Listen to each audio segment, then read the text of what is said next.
the midst of a huge transformation where peers, communities, and workplaces are all really melding into one. Welcome to Reimagining Company Culture. My name is Christina Giordano. My pronouns are she, her, and hers, and I'm the Partnerships and Community Manager here at AllVoices. Today, I'm thrilled to welcome our next guest onto the show, Ryan Urban. He is the CEO and founder of Wunderkind. Ryan, thanks so much for being here. If you could tell us one sentence a little bit about yourself and your pronouns, that would be great. Oh, cool. Hey, Ryan. I'm in Indianapolis right now. I'm actually wearing a cute Indianapolis shirt. So a little about me. I do what makes me happy. So whether it's having some fresh nails, having a scooter to go to the airport, I do what's right for me. And what's great about Wunderkind is, which is kind of not necessarily the exact question you asked me, is there's a lot of people who feel the same way, and I get to be inspired by other people. Just the way they act, dress, like just what they do, like and do the opposite. It's like it's nice to be able to kind of not only be yourself, but also like discover yourself a little bit. So it's like even it's like beyond like how I refer to myself, it's like how I carry myself. And I happen to be that could be in a place where I could be myself and be inspired by others. It's awesome. So. And I think that's important, especially from a CEO and founder perspective as well. I think modeling that behavior, bringing yourself to work and showing up is important. Because of the name of the podcast series, Reimagining Company Culture, I have to ask about, a thriving company culture. I think a CEO plays a unique role in that. What do you see as the responsibility of the leader to really foster a thriving and psychologically safe environment? Yeah, it's you said the example. So it's psychologically safe. It should be the absolute floor, the basic. It's like it should be like what you said. It's like thriving, where it's you just really enjoy coming to work. You have friends. It works in a place where you have really good friends, not just because not because like you need to talk about things. It's should be a place where there should be no no trash talking, no shit talking. It's like you enjoy coming in. I think it's important to see how like everyone can do two things, or three things. Enjoy, contribute as like base layer. It's like people should be able to contribute, and it should be really clear like what success is, create high standards, have high standards. I think high standards are important because you drive to do good work in progress. So set high standards to make it really clear success message what that is, and so people can contribute, and then have a place where people enjoy it. It's like you enjoy the process, and then like the kind of next level is create. It's as all leaders, but create an environment where people can enjoy, contribute, and then create. And what you're doing when you create, you're creating new things for people to contribute to and enjoy. So that could be new product services, that could be different initiatives, that could be making things more efficient internally. So you could be creating a new process. It's and every company has internal, external products. So a lot of people forget about their internal products. So our internal products and services are super important to us. So that is about operating velocity. That's about making things better for the people in the company so they can do more. So it's all things like that. So to have a good thriving culture, it's first like people need to know what doing a good job or great job is. They need to have what success is. Be top down, both be given opportunities to contribute in a more macro way, things that impact the whole company, whether it's internal, external product services, and then foster an environment where people make proposals to be part of, like they propose initiatives themselves and are proposed to be part of things, and the organization does that proactively. So to have that great culture, it's not just about like having a great office or great perks. It's like you need to have an environment where you contribute and enjoy yourself. So, and then you have that, then you can start creating. Yeah, absolutely. Contribute, enjoy yourself, do the best work you can, and enjoy the folks that you work with as well. Can you provide an example of how you practice really equity-driven leadership from your perspective and encourage others to do so as well? Yeah, I like the word like kind of ample opportunities. It's like you want to create as many opportunities as possible. It's and a lot of that's going to come from some people you got to have like 4 or 5 year development tracks. It's not career pathing. It's like, how do you see this person growing, developing with an organization over the course of 4 or 5 years? And that's could be from associate entry level up. It's like how it could be from a VP level to a C-suite level. It's like imagine like what someone's doing in 3, 4, 5 years, how their current job scales and what they do, how they develop other leaders. So empowering developing is something maybe we'll talk a little about today. It's like how to teach them to develop other leaders under them, so they can be empowered, so they can keep doing bigger and bigger things. make it clear to everyone, like what are the values of an organization, not only core values, but like what are the values of your product, like having people focus on the value of your product and services, and keep improving those. So when you're working on the product and service really good, that's good, and you're going to want to do good work. So have everyone direct on energy to always improving the product and service and making more product service. Like organizations give shockingly very low energy or not enough. Huge opportunity for organizations to give way more energy and resources to improving your products and having new products for your whoever your customers are, like new products for your customers and improving them. It's like I think every company could probably put 5-10 times more resources in there, including mine. So including mine, and this is what we do. So that's super important. Absolutely. And speaking of constant improvement, so many people have redesigned and innovated over the past 2 years as well. And I want to get kind of specific around how have you really innovated at Wunderkind with your team over the past few months in terms of a strategy, initiative, or process? Yeah, I mean, that's you can't just look to like the biggest companies in the world. You can't just like look to like the Googles and the Facebooks to like be your corporate operating system. Those are big companies worth trillions of dollars in some cases. And they have different objectives than you do. You have to really do something that's everything we do at Wunderkind one-to-one. So it's like you got to do something that makes sense for your company. I think eventually we'll. I do think eventually having Monday through Friday being like forced operating hours doesn't make as much sense. Once you have a lot of innovations, it really people understanding what success is for every role. It's making it clearer and clearer what success is, success metrics, KPIs, what high standards are, how you go from a director level, what's the difference between a director, senior director, and a senior director and an associate vice president? What's the difference in those roles and the scale and the things you do? Like defining like macro value drivers for us. It's we have 5 categories. It's revenue, brand experience, operating velocity, cost savings, and security and compliance. So those are things that those are our products and services. That's the value they provide are those things. So for us, we have our clients, which are some of the best friends in the world. For like just defining those things and say revenue, it's like, okay, we want our product to drive more revenue for clients. We want our products and services to create a better brand experience for them. We want that to give them more operating velocity. We want to save them money.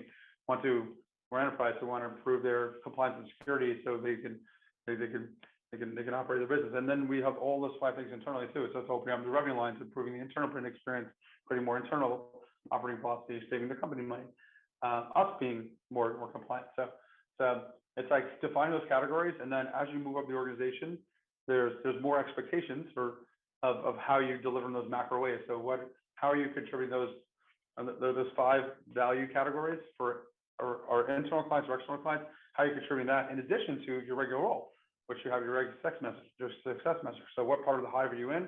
What are you responsible for? How does it scale? And then how do you contribute in that macro way? So having that and rallying, getting a lot of rally around that, that's been a really important innovation. Because once you do that, and when you really have that, then I don't think you need to kind of like force function. You have to be in the office Monday. You have to be in the office or available on just online Monday through Friday 9 to 6, or Monday Friday 10 to 6, or Monday Friday 9 to 5. And that Friday, that like now that we're so much more productive than we used to be, between just email, Zooms, just the cell phones, just all these things, just the way we communicate corporately. Like we're so much more productive than we were 10 years ago, let alone 100 years ago. So when Henry Ford and then the assembly line, Henry Ford came out with the Monday to Friday work week. It just doesn't. And when we're doing just more work, the volume of output we have is like so much more than it used to be, and we're still working the same hours. And I don't think that makes sense. I think what ultimately doesn't make sense is that people are working Monday through Thursday 9 to 6. That's your time where you should be online. Like, and this is like more standard job at a brand or company. You're working Monday, Thursday, 9 to 6. That's when sometimes you're in the office, sometimes you're not, but like you're available. You're available for internal meetings. That's your work hours. And when you know what success is for your own role and the macro value drivers you have, then if you want to work, you want to contribute after 6 p.m. Monday, Thursday, you can do that. If you want to work 7 to 9, you can do that. If you want to work Friday, you can do that. But Friday should be just as optional as after 6. Friday should not be a prescriptive day where, hey, I need you on internal meetings. You got to show up at the office that day. I think I need you to be available on Zoom. So Friday should be a day that gets dropped off. It should be optional, just like 7 to 9 a.m. and just like after 6 p.m. That should be your time. You can determine what you do that time. If you you should be able to if you should be able to get all your work done in a 36-hour week. I think if the standards are right and you get the right resource support, you should be able to do that. And then if you want to really accelerate, cool. And you like working 7, 8 a.m., cool, go do that. You like to work 6 to 9 p.m., cool, go do that. You want to work on a Friday? I don't think a lot of people are going to choose that, but go do that. You want to, Friday's a day that like very few people in the office, cool. You want to have a day it's Friday, cool, you go do that. I don't want people working weekends. So, but I want Friday to be an optional day, an optional time. And I think that should be the standard across the board for every company.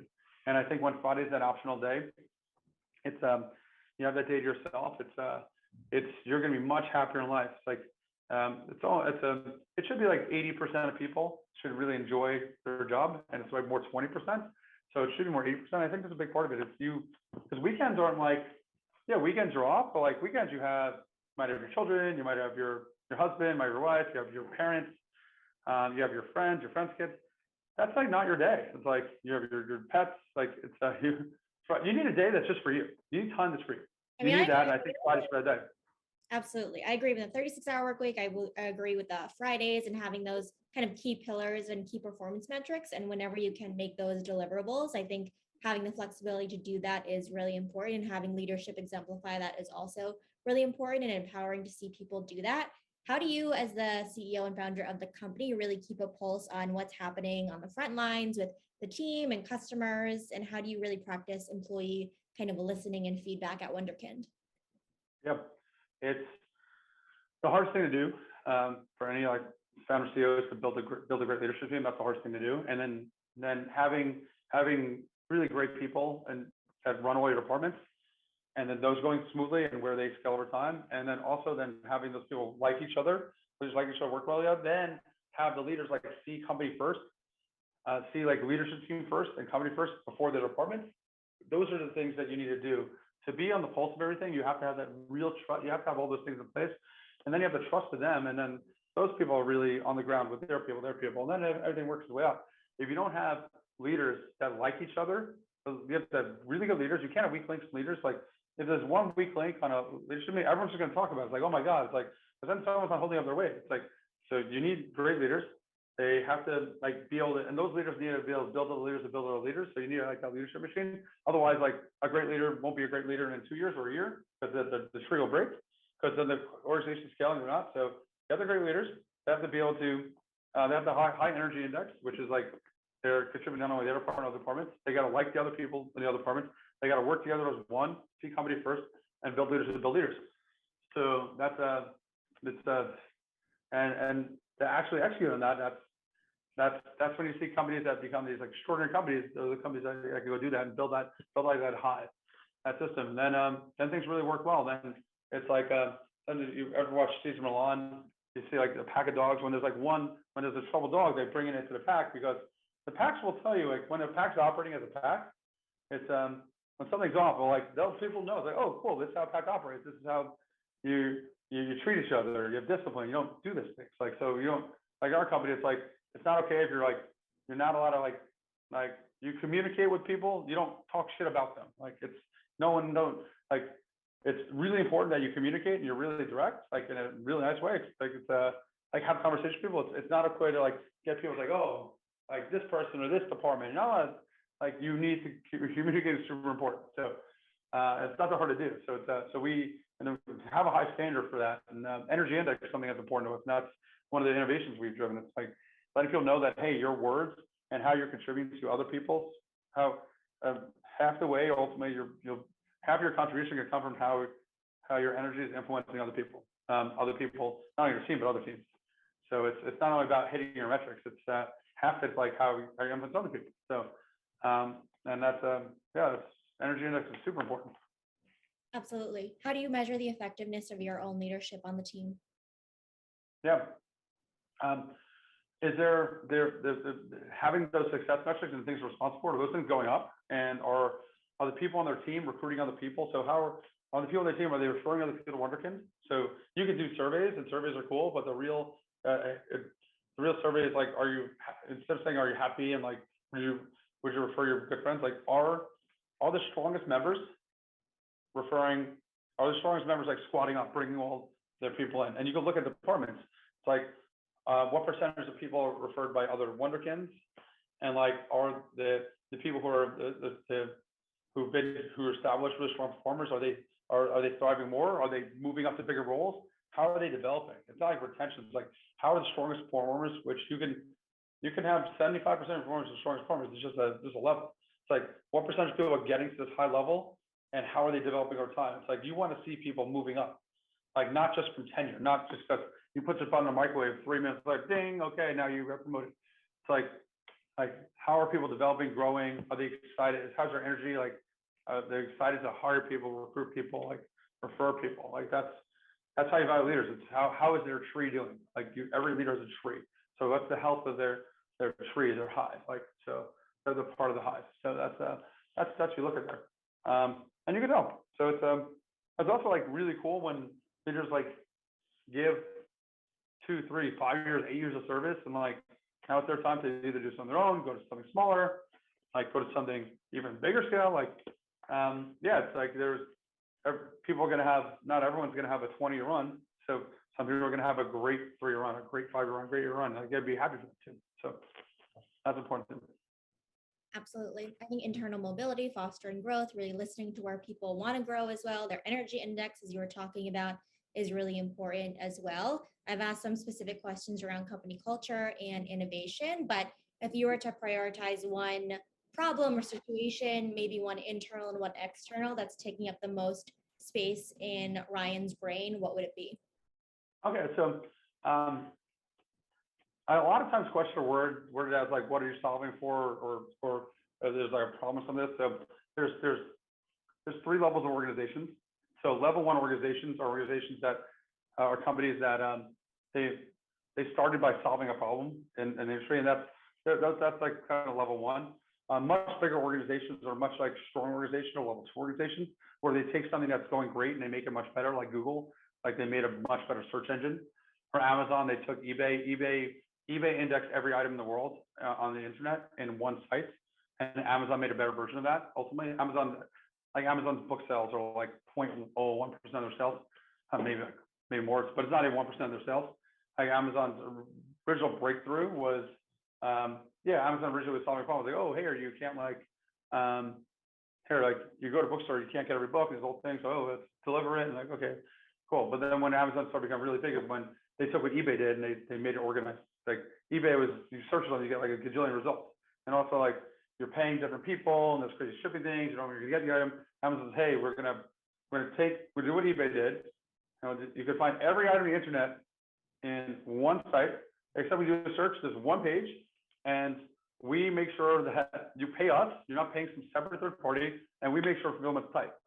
We do all those things. And then so Amazon, they were a level 2 organization for a while, where they took something that exists and said, we can make it we take something that's going well, make it much better. Level 3 organizations are even bigger than that. They go from 0 to 1. They have a vision for something that doesn't exist yet, and they make it happen. So once Amazon created cloud computing, the cloud, web services, they invented that. Google didn't. Google took Amazon is a pretty big company.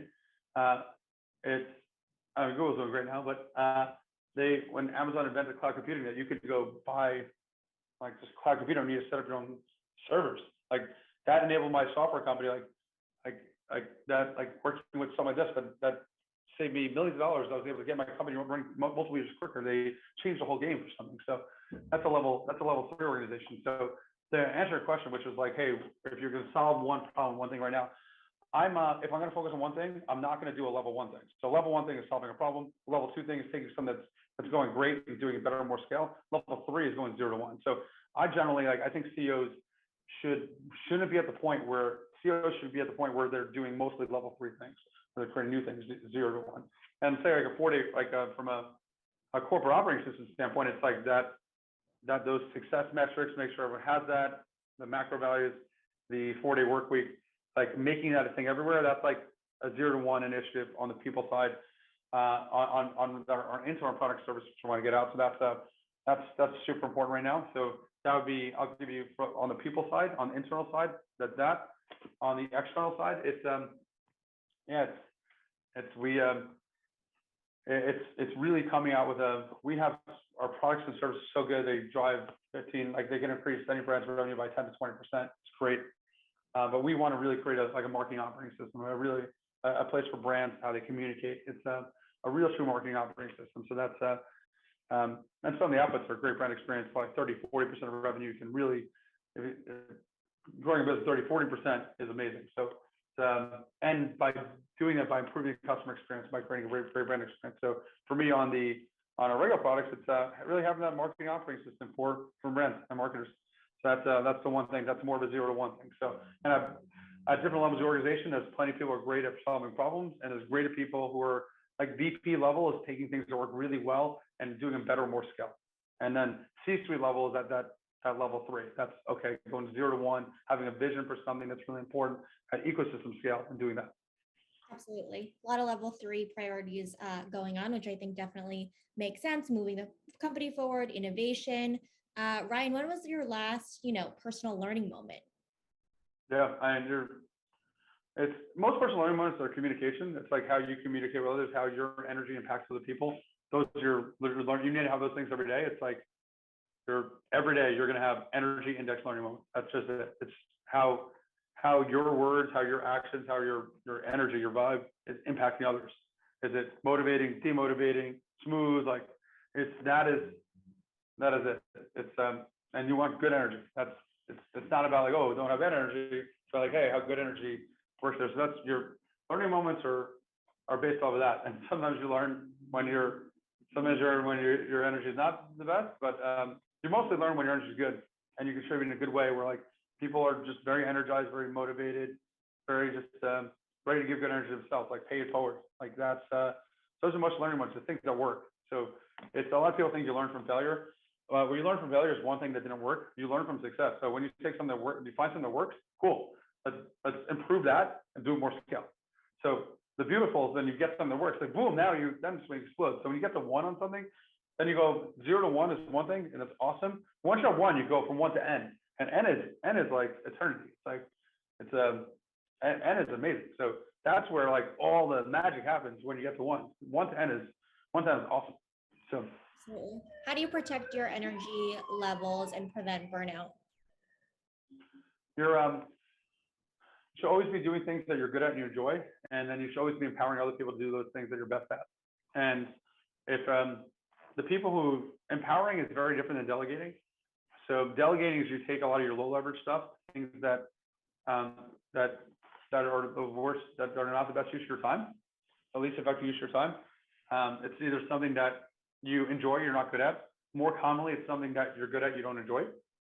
And it's not high impact. It's something like you're good at, but you don't enjoy it. It's not high impact. That's like those are things developing, and a lot of great leaders are very good at delegating these things. Those low leverage. But where most great leaders stop is they eventually are just working on the things that they're best at and they enjoy it. And those leaders, I wouldn't say they fail, but they get stuck. The best, the elite, what elite CEOs, elite leaders, what they do is they take the things that they're best at, the highest leverage things they do, the things that they're absolutely the best at, and they enjoy, and they're high impact, and they empower others to do those things. Like they're not giving up those things; they're empowering others to do those things better, more scale, so they can do more stuff. If you don't really get that empowerment cycle, which is taking things that you're best at, that you enjoy, that are highest impact, the things you should be doing, basically everything you should be doing, you shouldn't be doing. Absolutely. That's it. If people just do, if anyone who does what they should be doing is going to fail at some point. Mm-hmm. Okay. So, that definitely makes sense. I mean, the difference between empowerment and delegation is important to note, especially from a leadership perspective.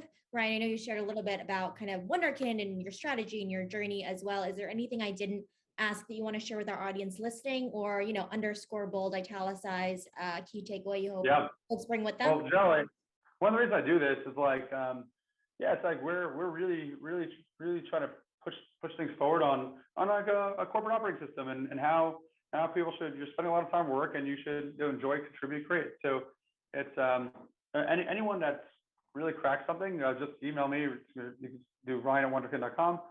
But more importantly, if we have like why one of the big reasons I do shows is that you say I'm very rarely going to talk about our product services and look to get customers. We're looking to squad up. It's like we have amazing offices in New York and the World Trade Center. We have great offices in London and Soho in London. I'm in Indianapolis right now. We have one that's popping up in Austin. So we hire anywhere remote in the United States, and any of those locations, we have amazing offices and great flexible and work policies. So if you are talented and motivated and you know others, just to go to wunderkind.com and go to our career section and check out stuff. So that's spread the word on that. That's the main thing. Squad up. So, and any other ideas or anything that work really well for leadership, just hit me up. Just email me. Is there a good question that you like to ask in interviews if you're part of that process? I generally think the most important thing,